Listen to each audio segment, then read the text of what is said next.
Alright, today's menu is TomYam campur.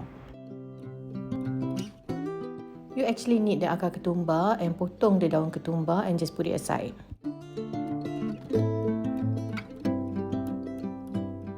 Lepas dah letak tepi, ambil lengkuas and then hiris nipis-nipis.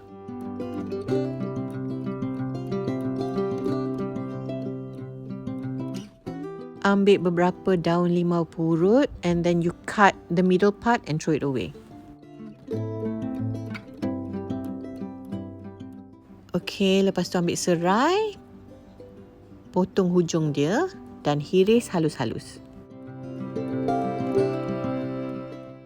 Next, tomato.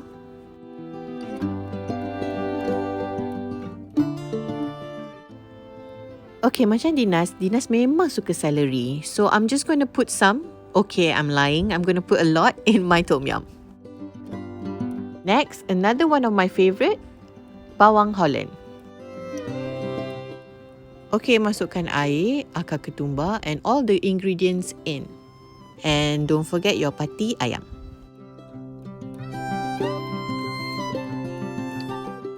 Let it bubble away and then you can masukkan the carrot and also your chicken. Not to forget your bawang Holland and celeries.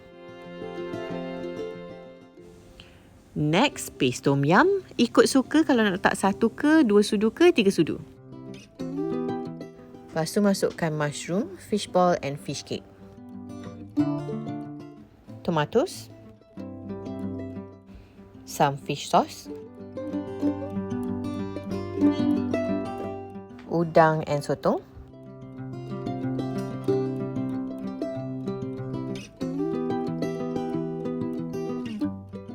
Fresh milk. Air perahan limau nipis.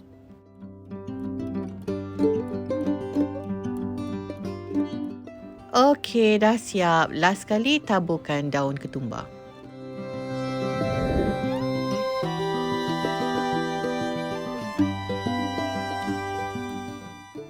Bon appetit!